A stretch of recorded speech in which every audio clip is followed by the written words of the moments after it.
मित्रों, क्या मिथुन राशि और मिथुन लग्न में नरक लोक का समापन और स्वर्ग लोक का शुभारंभ हो चुका है?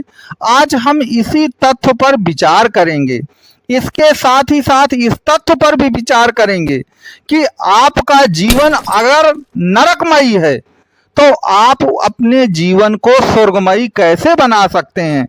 उसके लिए मैं आपको कुछ सीक्रेट सूत्र बताऊंगा जो मिथुन लग्न और मिथुन राशि से संबंधित होंगे, तो आप इस वीडियो को पूरा अवश्य देखिएगा। मित्रों, हम अक्सर स्वर्ग और नरक की बातें करते हैं, तो स्वर्ग और नरक किसे कहते हैं? अगर हम आम बोलचाल की भाषा में कहें तो जो भी आपकी एम्बिशन है या जीवन की जो भी गंभीर समस्याएं हैं, चाहे कर्जा हो, गरीबी हो, जॉब की समस्या हो, विवाह हो, तलाक हो या अन्य कोई भी समस्या हो, बड़ी समस्या, जब वह जीवन से पूरी तरह समाप्त हो जाती है तभी हमारा नरक लोक की समाप्ति होती है, समापन होता है और स्वर्ग लोक का शुभारंभ होता है। तो आज इस बात पर मैं विचार करके आपको बताऊंगा कि वास्तव में आपके जीवन में स्वर्ग लोक का शुभारंभ कैसे होगा 2024-2025, बल्कि ऐसे सूत्र मैं आपको बताऊंगा कि यदि आपने उन सूत्रों को अपने जीवन में ग्रहण कर लिया तो याद रखिए 2024-25 की तो बात छोड़ दीजिए, जीवन भर आपका पूरा जीवन स्वर्गमयी हो जाएगा। तो मित्रों, आप इस वीडियो को पूरा देखिए और वीडियो में जो भी नए व्यूअर जुड़े हैं वो वीडियो को लाइक, शेयर और सब्सक्राइब जरूर करिएगा। और यदि आप गंभीरता से कुंडली का विश्लेषण कराना चाहते हैं डीपली, तो नंबर फ्लैश हो रहा है आपके सामने। तो मित्रों, अपनी बात को शुरू करते हैं कि देखिए, मिथुन लग्न और मिथुन राशि के अगर आप जातक हैं तो आपको अपनी कुंडली में आंख मूंद कर केवल एक ही ग्रह पर ध्यान देना है और वो ग्रह है आपका शुक्र ग्रह। अब आप कहेंगे कि लग्नेश या राशि का स्वामी तो बुध होता है, उस पर हम ज्यादा ध्यान क्यों ना दें, हम इस पर क्यों दें ध्यान? तो याद रखिए, बुध बच्चा है, बुध को प्रिंस कहा गया है। बच्चा छोटा होता है, ना समझ होता है और वह बहकावे में आ जाता है और गलतियां कर बैठता है। लेकिन शुक्र तो शुक्राचार्य हैं, उन्हें राजनीति का बहुत बड़ा ज्ञान है, वो दैत्यों के गुरु भी हैं, उनको साम दाम दंड भेद सब कुछ आता है। इसलिए शुक्र के मार्ग पर चलने की कोशिश करिए, बुध के मार्ग पर चलेंगे तो आप भटक भी सकते हैं।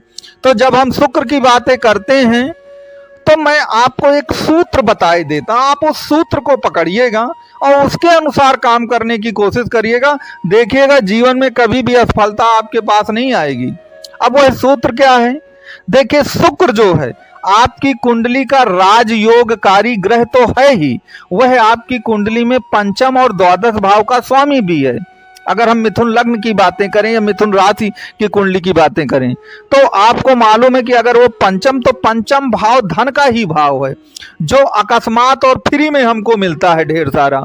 अब 12वां भाव लग्जीरियस लाइफ का है, जो आज के कलयुग में हर कोई चाहता है कि हमको एक लग्जीरियस विलासितापूर्ण लाइफ मिले।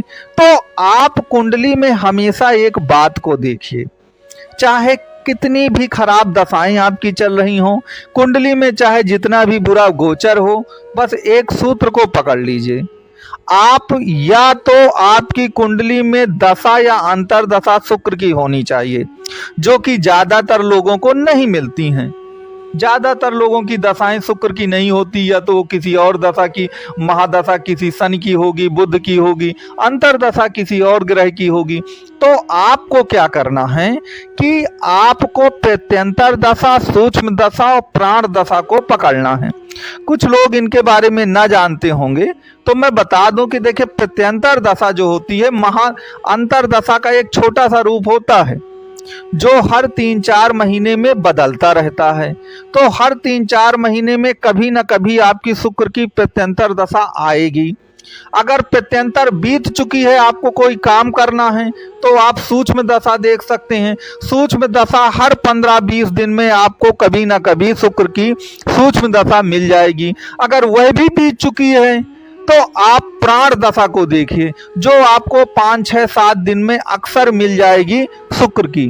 तो जब भी शुक्र का प्रत्यंतर हो, सूक्ष्म दशा हो, प्राण दशा हो, इसी समय आपको अपने सभी कार्य करने हैं जो जीवन के बड़े और गंभीर कार्य हैं।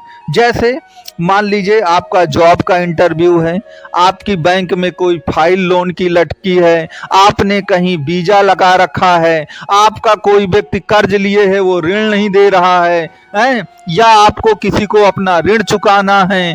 तो ये जो जीवन की बड़ी बड़ी बातें हैं, आपको किसी को प्रपोज करना है, शादी का मैटर है, किसी के पास शादी, आप अपनी बिटिया की शादी के लिए जा रहे हैं, जो भी है। तो ये जो जो जीवन की मुख्य बड़ी बातें हैं वह हमेशा आप शुक्र के प्रत्यंतर सूक्ष्म दशा या प्राण दशा में ही करें। ठीक है। अब देखिए शुक्र को आपका कितना लाभ मिलेगा। आपको शुक्र का, वह आपकी कुंडली में शुक्र की ताकत कितनी है, शुक्र कहां पर विराजमान है, उस पर बहुत कुछ निर्भर करता है। इसका मतलब ये नहीं कि सबको बराबर प्रतिफल मिलेगा, किसी को थोड़ा कम मिलेगा, थोड़ा किसी को ज्यादा मिलेगा, किसी को बहुत ज्यादा इसका फल मिलेगा। तो यह आपकी कुंडली की स्ट्रेंथ पर निर्भर करता है कि शुक्र की स्थिति क्या है आपकी कुंडली में। ठीक है, इस बात को आप ध्यान दीजिएगा।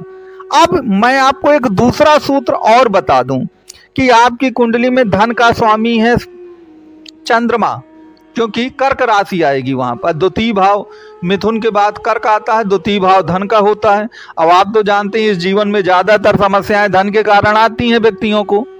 तो इसका मैं एक सूत्र आपको बता दूं जो जीवन भर काम आएगा, और जो चाहे किसी भी लग्न और राशि का हो, मिथुन वालों के लिए तो काम का है ही वो सूत्र ये है कि चंद्रमा को रात कहा गया है। ये ध्यान दीजिएगा, चंद्रमा को रात कहा गया। तो वो लोग जो देर रात तक जगते रहते हैं, सोते नहीं हैं और सारा दिन फिर सोने की कोशिश करते हैं, तो अगर आप रात में ज्यादा देर जगेंगे ना, तो याद रखिए चंद्रमा आपका टूट जाएगा। और चंद्रमा टूट जाएगा तो चंद्रमा द्वितीय भाव का स्वामी है, धन के भाव का। याद रखिए आपका धन भी टूट जाएगा। और ये जो मैं बात आपको बता रहा हूँ डेली रूटीन की जो लोग बना लेते हैं, ऐसा नहीं कि कभी घर में कोई शादी ब्याह हुआ, आप 1-2 दिन रात में जगना भी पड़ा, मैं उसकी बात नहीं कर रहा हूं यहाँ पर। ये जो लोग डेली रूटीन बना लेते हैं कि रोजाना 2 बजे 3 बजे 4 बजे सोते हैं, आप कोई भी ऐसा इतिहास का एक पुरुष बता दीजिए जो 10-10 20-20 साल लगातार सारी रात जगा हो और दिन भर सोया हो और सफल व्यक्ति बन गया हो। आप कोई ऐसा व्यक्ति नहीं पाएंगे इस जीवन में। तो अगर आप देर रात तक जगते हैं तो चंद्रमा आपका टूट जाएगा, और चंद्रमा टूट जाएगा तो ध्यान दीजिएगा धन की प्राप्ति नहीं होगी। और चंद्रमा टूटने से मन भी टूटता है, क्योंकि चंद्रमा आपका मन और दिल है, तो मन और दिल से भी आप टूटेंगे, धन से तो टूटेंगे ही। तो अगर आप मिथुन लग्न या मिथुन राशि के हैं तो आपको समय पे सो जाना है रात में, ये चीज ध्यान दीजिएगा, ये सूत्र को जरूर लिख लीजिए। तीसरा देखिए आपकी कुंडली में मंगल अयोगकारी ग्रह है, तो मंगल किसका, गरीबी, आपको ऋण अगर आप किसी को देंगे, याद रखिए मिथुन लग्न या मिथुन राशि के व्यक्ति हैं अगर आप, तो कभी किसी को धन ज्यादा उधार मत दीजिए। उधार देंगे फिर आपका धन लटक जाएगा। और यदि मंगल कभी आपका 8वें और 12वें बैठा है तो कान पकड़ लीजिए दोनों। अगर आपने धन उधार दिया किसी को तो धन नहीं मिलना, और ज्यादा कर्जा लिया तो कर्ज के जाल में फंसते भी चले जाएंगे। तो आज से ही कसम खा लीजिए कि ना किसी को धन उधार देना है और ना धन उधार लेना है उस स्थिति में जब आपकी कुंडली में मंगल खराब हो, और मंगल वैसे भी अयोगकारी ग्रह होता है। तो मित्रों ये मैंने आपको 3 सूत्र बताए हैं, इन 3 सूत्रों को आप ग्रहण करिए। कुंडली का डीपली कोई विश्लेषण हो तो नंबर दिया गया है, आप जरूर इस पे कांटेक्ट कर सकते हैं।